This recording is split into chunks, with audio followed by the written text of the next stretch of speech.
ये पुल की नीचे के पुश्ते हैं जो आपने कभी देखी नहीं होंगी, क्योंकि हम तो पुल के ऊपर से गुजरते हैं, खबर ना हो जाए। क्योंकि 18 तारीख को मैंने उस पुल गिरने से पहले 18 तारीख को मैंने जब ये वीडियो बनाई थी तो उसी जगह से 24 तारीख को पुल गिर गया था। कहेंगे ये सामने बिल्कुल क्रेनें काम कर रही हैं, और जो एक वक्त में 1972 से जो पुल था उसको सारा गिराया गया है। ये बलूचिस्तान है, तो ये भी आप देख लें ज़रा। ये बलूचिस्तान का, बाबे बलूचिस्तान का गेट, ठीक है जी। अब हम आ गए हब शहर के अंदर, दाखिल हो गए। ये वही जगह है जहाँ से हमने हब बाईपास की डे की मूवी हमने स्टार्ट की थी, और अब हम लोग इस वक्त आपको हब बाईपास का रास्ता तो मैंने आपको बता दिया था कि आप हब बाईपास से शहर को क्रॉस करके अगर आपने गडानी बीच जाना है, उथल जाना है, विंदर जाना है और कुंद बलीर जाना है, आपने गवादर जाना है, तो आप यहाँ से बाईपास करके पूरे शहर को क्रॉस कर जाएं। आज आपको शहर के बीच का नज़ारा दिखाते हैं कि हब चौकी शहर का जो पुल गिर गया था उसकी अभी क्या कंडीशन है, और वहाँ अभी आर्जी जो रास्ता बना हुआ है वो कितना मुश्किल है, और वहाँ पर किस तरह मुसीबत से लोग जा रहे हैं, और पुल का काम कहाँ तक पहुँचा। पुल अभी गिरना शुरू हो गया है, उसमें से सरिये लोग कैसे ढूंढ रहे हैं। नहर जो गुजर रही है, पानी इवन के कराची पानी को तरस रहा है, लेकिन उसके बावजूद वो ओवरफ्लो का पानी उस नहर से बह के समंदर में जाकर गिर जाता है, लेकिन कराची को पानी नहीं मिलता, ठीक है जी। तो ये यहाँ से पहले हम सीधा चले गए थे, अब हम यहाँ से जाएंगे राइट पे। अब हम यहाँ से जा रहे हैं राइट पे। याद रहे, एहतियात करनी पड़ती है, बिल्कुल कट है एक, बिल्कुल स्टार्टिंग के साथ। इसको टेम्परेरी कॉजवे कहा गया है, हब कॉजवे टेम्परेरी। ये जी मैंने अब आपको एक नया रास्ता दिखा रहा हूँ। ये शॉर्टकट है, इस वक्त शहर में दाखिल होता है, जहाँ से पुराने हब चौकी में जाने के लिए रास्ता इख्तियार था, ठीक है जी। वो कुछ फासले पे आपको बाबे बलूचिस्तान नज़र आएगा। ये साइड पे कुछ जुगियाँ हैं, ये नकली सैलाब ज़दगान है कि ये आमतौर पे बंजारे लोग हैं कि जब सैलाब ज़दगान की गुफ्तगू शुरू हुई थी, यहाँ पर मुख्तलिफ NGOs आई थी, तो ये लोग यहाँ पर आके बस गए थे। तो इन्होंने बहुत सारा माल समेटा, क्योंकि आम शहरी लोग होते हैं उनको अंदाज़ा ही नहीं होता कि एक्चुअल में सैलाब ज़दगान आगे की तरफ थे। तो ये कॉजवे बनाया गया है। हमारे यहाँ पर AC साहब, समी साहब आए थे, क्योंकि अब हब चौकी डिस्ट्रिक्ट बन चुका है, तो हमारे अपॉइंट हो चुके हैं समी साहब, वेलकम उनको, और उन्होंने काम ये कराया है। अभी कुछ जगह मुश्किलें हैं, लेकिन उम्मीद ये है अगले दिनों के अंदर कि ये जो कॉजवे सामने बन रहा है, आपको नज़र आ रहा होगा, सामने मशीनरी वगैरह सब लगी हुई है, काम हो रहा है, तो ये आर्जी रास्ता बन जाएगा। उसके बाद 2 साल तकरीबन लगेंगे जाके ही बन जाएगा। ये है वो पुल जो गिरा हुआ था।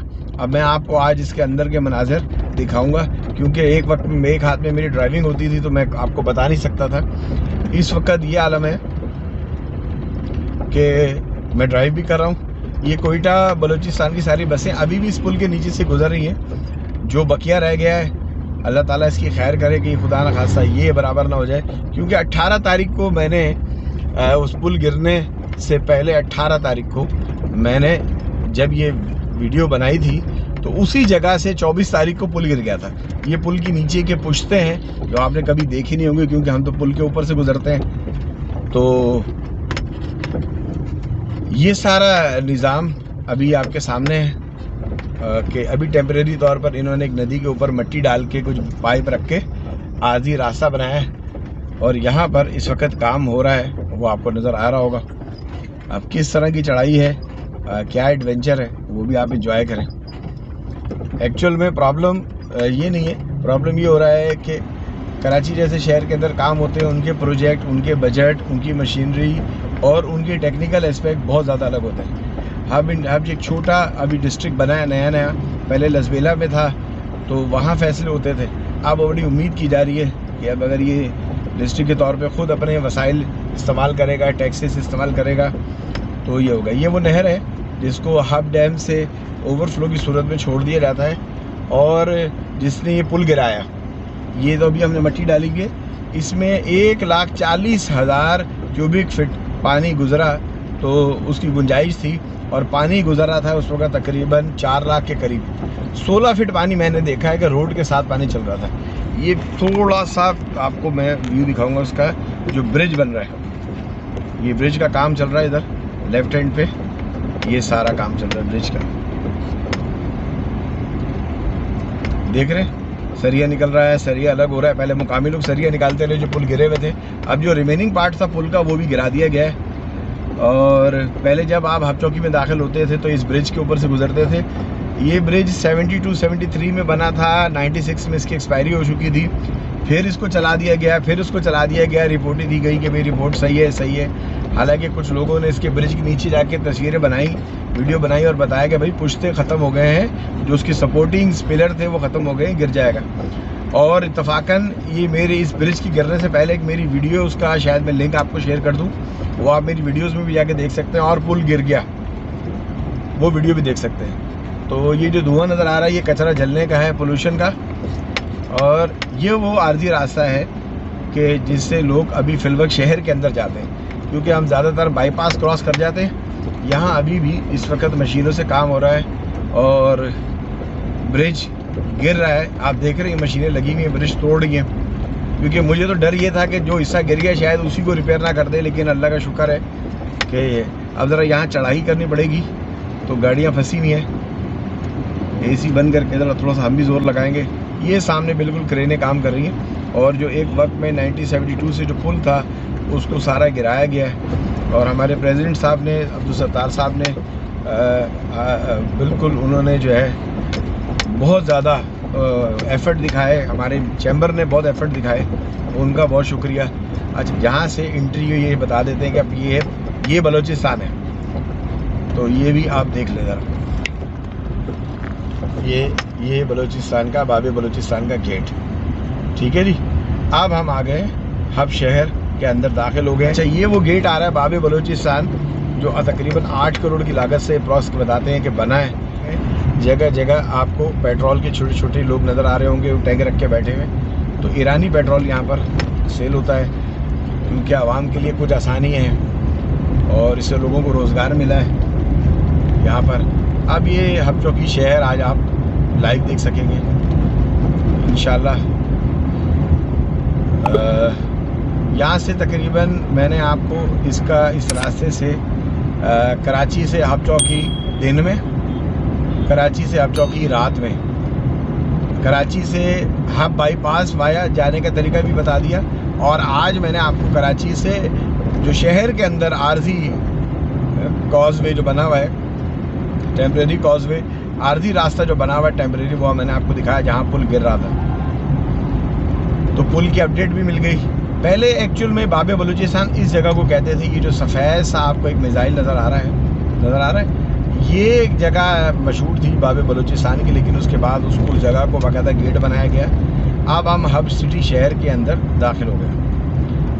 हब सिटी शहर जो है मज़दूर लोगों का इलाका है, ज़्यादातर मज़दूर तबका है, लेकिन यहाँ कार रेंट का कारोबार बहुत ज़्यादा है, क्योंकि यहाँ से पूरे जितने अज़ला हैं आसपास 60, 70, 80 गांव जितने भी हैं, और आगे विंदर, उत्थल जितने भी जगह हैं, खुजार, सब तक के लिए सामान, राशन पानी, गंदम, यहाँ से मार्केट है। अभी पूरी ज़रात की मार्केट है, वहाँ से आता है। फिर राइट हैंड पे अगर मुड़ जाए तो साकरान का पूरा एरिया आता है, वहाँ पर ज़रात है, वहाँ पर जानवरों के पट्टे, चीज़ें, और चीकू के बाग बहुत ज़्यादा है वहाँ पर। उसकी भी एक मेरी वीडियो बनी हुई है, वो चीकू के बाग की। एक हम फार्म हाउस गए थे, वो भी आप उसमें देख सकते हैं मेरी वीडियोज़ में जाके। अच्छा जी, तो ये अभी हब सिटी में यहाँ से ईरानी सामान बहुत मिलता है। ईरान से जितना साबुन आता है, ऑयल आता है, चीज़ें आती हैं, और नेट्स आएंगे, बिस्किट्स आएंगे, ये सारी चीज़ें मिलती हैं। ज़्यादातर सारा तबका जो है ना मज़दूर है, लेकिन इसमें बदमाश तबका भी है। बदमाश तबका वो है कि जिन्होंने काम काज नहीं करना, फिर वो लूटा मारी करते हैं। तो ये ऑन रिस्क बिहाफ, क्योंकि आमतौर पे हम जो है ना यहाँ पर मोबाइल निकालते नहीं हैं बाहर, तो ये सिर्फ एक वीडियो के लिए आज रिस्क ले लिया। और शहर के अंदर इस वक्त मौजूद है। ये जो चौक आ रहा है इसको मुंद्रा चौक इन्होंने नाम दिया हुआ, लेकिन एक्चुअल में लोग इसको यहाँ सीरत चौक के नाम से जानते हैं। यहाँ पर सारे मज़दूर जितने हैं वो उनकी बीड़ी लगती है, चोरी के मोबाइल बिकते हैं, और उसके आगे सारी एक बड़ी इलेक्ट्रॉनिक्स मार्केट है। इलेक्ट्रॉनिक्स मार्केट है, और इलेक्ट्रॉनिक मार्केट में ये होता है कि सारा आपका जितना इलेक्ट्रॉनिक है, क्योंकि यहाँ केबल सिस्टम नहीं, तो डिश बहुत चलता है, सोलर बहुत चलता है, और जगह जगह क्योंकि लोग सदर नहीं आ सकते, तो यहीं से फ्रिज, टीवी, टेलीविज़न, सब खरीद सकते हैं। तो पहला सेक्शन जो ये वाला ये सारा इलेक्ट्रॉनिक्स का है। फिर उसके बाद यहाँ हॉस्पिटल आ जाते हैं। हॉस्पिटल में यहाँ पर नाहिद कम्बो हॉस्पिटल, अगर खुदा न खास्ता आप इस रोड से गुजर रहे हैं तो इसमें अच्छी फैसिलिटीज़ मौजूद हैं। फराज क्लिनिक के नाम से मौजूद है। प्रेस क्लब यहाँ पर मौजूद है। सियासी दफ्तर मौजूद है अवामी राब्ता कमेटी के। पेट्रोल पंप्स यहाँ पर आपको मौजूद हैं। PSO का भी पंप आने वाला है, वो आपको मिलेगा। सीमेंट के डिपो, कंस्ट्रक्शन का काम बहुत ज़्यादा है तो सीमेंट्स के डिपो आपको बहुत मिलेंगे। कंस्ट्रक्शन सरिये की दुकानें मिलेंगी। तो मतलब हब चौकी एक शहर है, आप इसको यूँ कह लें कि इलाका नहीं कह सकते। हब चौकी एक तरह से बहुत गुंजान आबाद जो है ना ये शहर है। ये छोटे छोटे चिंची चलते हैं जो एक जगह से दूसरी जगह फेमस ये लोग लेके जाते हैं लोगों को। अप्रॉक्स 30 रुपये से 100 रुपये तक का 50 का भी किराया होता है। मैं बैठा नहीं हूँ लेकिन जितना मैंने सुना है। फिर जो कारोबार करने के लिए हब चौकी में ख़रीदार के लिए आते हैं उनके लिए होटल्स बने हुए हैं, रूम बने हुए हैं, वो लोग यहाँ आके रुक सकते हैं। ये यहाँ की मशहूर बेकरी है सीरी स्वीट्स के नाम से, सीरी स्वीट्स के नाम से। और राइट हैंड के ऊपर अब जो दुकानें आएंगी आगे, वो दुकानें आएंगी सीमेंट्स की आएंगी, आयरन की आएंगी। और पठान लोग यहाँ पर हैं, वो ईरानी कालीन कंबल वगैरह यहाँ बेचते हैं। और राइट हैंड के ऊपर अब एलुमिनियम गिलास की, सीढ़ियों की और मुख्तलिफ़ किस्म की डेकोरेशन की ये चीज़ों की दुकानें आएंगी। ये पेट्रोल पम्प और CNG स्टेशन आ गए। PSO का CNG भी है और PSO का ही पेट्रोल पम्प है। बैंक्स यहाँ पर आपको अवेलेबल मिल जाएंगे। UBL बैंक है, अस्करी बैंक है, समिट बैंक है, बैंक अल हबीब है और सुनहरी बैंक है, HBL है। तो ये सारे बैंक एक साथ, बैंक अल-फलाह है, ये सारे बैंक आपको एक साथ एक ही पोस्ट पे मिल जाएंगे। तो बड़ी गाड़ी हमारे आगे चल रही फॉर्च्यूनर, तो गरीब आदमी को, नॉर्मल आदमी को, गरीब आदमी को तो फ़ौरन गुस्सा आ जाता है, उसको हॉर्न में जाता है, हटा देता है, हट जाओ। और जो अमीर आदमी होता है उसके बारे में आदमी चुप रहता है। तो मैं फिर कभी कभी अपना इंसाफ देखता हूँ तो मैं बोलता हूँ फिर भाई दोनों जगह ही हॉर्न नहीं बजाना, ठीक है जी। तो ये जगह जो हम जा रहे हैं इस वक्त, हम थोड़ा सा रास्ता रिक्वेस्ट करके ले लें और हम निकल जाएं। अच्छा जी, उसके बाद ये सारा जो इंडस्ट्रियल एरिया की शॉप्स थी हार्डवेयर्स की, वो आना शुरू हो जाएंगी। ये आ गई, ये सारी हार्डवेयर्स की दुकानें हैं, मेडिकल स्टोर हैं, पेंट्स की दुकानें हैं। उसके बाद अब यहाँ पर भी कंस्ट्रक्शन का लेवल बहुत बढ़ गया। यहाँ मॉल बनना शुरू हो गए। ये बराबर में ओशियन हब मॉल है। इनके जो मेन कंसल्टेंट हैं, जो मेन इनके रूए रवा हैं, वो मेरे दफ्तर में आए हुए थे और उनके साथ बड़ी मेरी मुलाकात रही है। राइट हैंड के ऊपर एक पुलिस स्टेशन है, ये हब पुलिस स्टेशन सिटी थाना कहलाता है। जो जितने रोड से आप दाखिल हुए वो सारा एरिया इनके अंडर में आता है। लेफ्ट हैंड के अंदर लाइन से बैंक की एक चेन शुरू होने वाली है। मेडिकल, डाओ मेडिकल यहाँ पर मौजूद है, डाओ लैब मौजूद है, बकाई लैब मौजूद है और उसके बाद आगा खान भी लैब मौजूद है। आप तो माशाल्लाह हब चौकी बहुत तरक्की कर गया है। इसके बराबर में एक सिविक सेंटर है सामने, वो बार बार कैमरा घुमा नहीं सकता। सिविक सेंटर के अंदर तमाम सरकारी दफातर हैं। और ये मेरे बराबर में Al Falah bank, Askari bank, Sarwan hotel, इसमें सज्जी मिलती है, लेडी सज्जी के नाम से ये देते हैं इसको। और वो सज्जी इसकी बीफ की होती है और चिकन की भी होती है और ये यहाँ के रिवायती खानों में से। फिर इसके आगे बड़ी गाड़ियों के सारे वर्कशॉप्स आ जाते हैं, ट्रकों के, बसों के काम जो है वो सारे होते हैं, नज़र आ रहे होंगे आपको। एक बात का ध्यान रखिए, कोई कहीं से भी आ सकता है, कोई कहीं से भी यूटर्न ले सकता है, कोई सीधा मोटरसाइकिल जाने वाला यूटर्न ले सकता है, रिक्शे वाला कहीं पर भी घूम सकता है, बगैर इशारा दिए कोई गाड़ी कहीं जा सकती है। सिर्फ आपको मोहतात रहना, आपको मोहतात रहना। ये एक और प्लाजा बन रहा है, पहले मैंने ओशियन हब दिखाया आपको, अब ये एक और बन रहा है प्लाजा बराबर में। तो अब यहाँ पर बिल्डिंग्स, फैक्ट्रियाँ बंद हो गई हैं जो मेन रोड की चल रही थी किसी दौर में, उसकी जगह प्लाजा ने ले ली, फ्लैट्स बनना शुरू हो गए और ज़मीन एकड़ की एकड़ ज़मीनें यहाँ पर है। अभी इंडस्ट्रियल एरिया शुरू हो रहा है तो क्रेन नज़र आ रही होंगी साइड पे आपको। ये सारी क्रेनें सामान उठाने रखने के काम आती हैं, इंडस्ट्री में चाहिए होती हैं। तो हब चौकी के अंदर कंस्ट्रक्शन का बहुत बड़ा काम है, लेकिन कुछ मखसूस ऐसी ग्रुपों के हाथ में भी है और कुछ नॉर्मल ठेकेदारों के भी है। तो अच्छे बुरे लोग सब जगह हैं, लेकिन ये एक एहतियात के साथ लोग यहाँ पर काम करवाते हैं। काम बहुत है हब चौकी के अंदर, कारोबार बहुत है, रहाइश भी बहुत अच्छी है। आपको स्कूल यहाँ पर मिल गए, एजुकेटर आ गया है, स्मार्ट स्कूल आ गया है। अभी तक जो कराची के बड़े नामी ग्रामी स्कूल हैं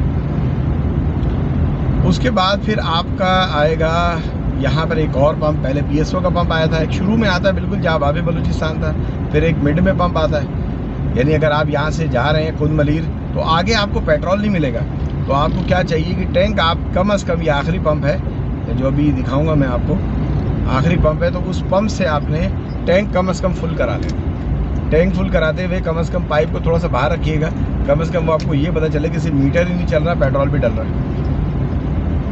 तो ये 1 घंटे का जो सफ़र रोज़ाना मेरा 1.25 घंटे का सफ़र होता है, मैंने आपको दिखा दिया। ये अटक का जो पंप है इसको अशोक का पंप भी कहते हैं, एक हिंदू इनके ऑनर है और बहुत ज़्यादा वो अपनी कम्युनिटी को भी और लोगों को भी सपोर्ट करते हैं। तो ये जी लास्ट पंप है। इसके बाद आगे आपको फिर कोस्टल हाईवे शुरू हो जाएगा, भाप चौकी ख़त्म हो जाएगा और उसके बाद बहुत बेहतरीन रोड आपको मिलेगा, लेकिन कुंद मलीर तक बीच में पंप की तादाद बहुत कम है। तो आपको 200-250-300 किलोमीटर अगर जाना है तो आपको टैंक फुल लाजमी कराना है। इस बात को ज़रा आपने जहन में रखना है कि आपको ये सब कुछ करना है, ठीक है जी। यहाँ तक का आपका सफ़र रहा। ये एक नई सीरीज़ मैंने स्टार्ट की थी, तो आपको ये कैसी लगी? मैकेनिक्स मिल जाएंगे आपको बहुत ज़्यादा, यहाँ पर जगह जगह मैकेनिक्स की दुकान है, इलेक्ट्रीशियन की दुकान है। लेकिन अगर आपकी गाड़ी कोई ऑटोमेटिक है और बहुत ख़ास गाड़ी है तो कोशिश करें, हालत मजबूरी कोई काम है तो यहाँ करा लें। ज़्यादातर लोगों को इलेक्ट्रॉनिक्स के हवाले से इतना ज़्यादा आइडिया नहीं, गाड़ियों का तारें गलत लग जाती हैं तो अक्सर औकात आपके बड़े बड़े यूनिट टूट जाते हैं, फिर बाद में वो 200-500 का काम जो है वो 4-5 हज़ार में पड़ जाता है। लेकिन अगर हालत मजबूरी गाड़ी स्टार्ट नहीं हो रही तो फिर आप छोटे मोटे काम यहाँ से करवा लें। ऑयल चेंज कोशिश करें कराची से कराएं, ऑयल ज़्यादातर जगह पर नकली मिलता है। खाने का काम यहाँ पर बहुत है। ये मेरे लेफ्ट हैंड पे गैट्रॉन इंडस्ट्री आ रही है, ये जो आपने दरख्त देखी और लकड़ी के सारे जो बाट देख रहे हैं, यहाँ से ये इंडस्ट्री शुरू हो रही है। ये हब चौकी की सबसे बड़ी इंडस्ट्री इस वक्त आप कह सकें तो। ये यान भी बनाती है, पैट्स बॉटल भी बनाती है और बहुत सारा काम करती है और बहुत सख्त इंडस्ट्री, रूल रेगुलेशन बहुत सख्त है और बहुत पॉपुलर इंडस्ट्री। जब सारी टेक्सटाइल इंडस्ट्री बंद हो गई थी तब भी ये चल रही थी। तो हमारा सफ़र यहीं तक है, इसके बाद इंडस्ट्रियल एरिया मेरा शुरू हो जाएगा फैक्ट्री की तरफ का। तो मुझे इजाज़त, अपना और अपने आसपास वालों का ख्याल रखिएगा। दिन में कराची से हब चौकी वाया बनारस और वाया हब चौकी शॉर्ट कॉजवे शहर के अंदर से कैसे आना है ये मैंने आपको बता दिया। मैंने कहा भाई से भी मुलाकात कर लें, 1 घंटे से भाई आपका बोल रहा है, कम से कम उसका चेहरा भी देख लें और बताइए भाई कैसा लग रहा है और आपको प्रोग्राम कैसा लगा। 1 घंटे का सफ़र मैंने आपको बता दिया, क्योंकि अब फैक्ट्री की तरफ मैं रवा दवा हूँ आखिर। तो मुझे आपकी हौसला अफजाई से पता चलेगा कि रास्ते के, अगर मैं आपको बताऊंगा 2 रास्ते मैंने आपको बता दिए और इसके तकरीबन 4 रास्ते हैं। 2 रास्ते जैसे जैसे वक्तन टाइम होगा मैं आपको एग्जैक्टली बताऊंगा। और सर्दियां शुरू हो गई, तो सर्दियां जब शुरू हो जाती हैं तो आपका भाई क्या करता है कि अस्सलाम वालेकुम भाई, खैरियत है? कुछ तो ख्याल कर ले मेरा, कहीं ना कहीं फिट कर दे। आप ऐसे आदमी जोड़ा करो, ये मेरा भाई आप, मैं वो मसला नहीं है, मैं कहीं ना कहीं फिट करा देता। बोल दिया था मैंने उसको, मैंने कहा लेकिन जगह की बात है, जैसे भी तनख्वाह के ऊपर लोग आ रहे हैं ना, मैं निकाल करा देता।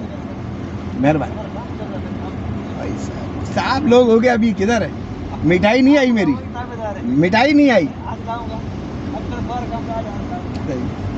अच्छा, रास्ते में मुकामी लोग मिलते हैं, यहाँ पर सलाम दुआ का तरीकाकार ये है कि वो तो ऐसे सिंधी स्टाइल में हाथ जोड़ते हैं या बलूची स्टाइल में, तो इसका मतलब होता है इज़्ज़त देते हैं। तो आप ये गलत मत समझिएगा कि आपको माफ़ी मांग रहे हैं आपसे कुछ, ये यहाँ का कल्चर है और आपको कहीं पर भी तरक्की करनी है वहाँ का नॉर्म्स और कल्चर आपको समझना चाहिए।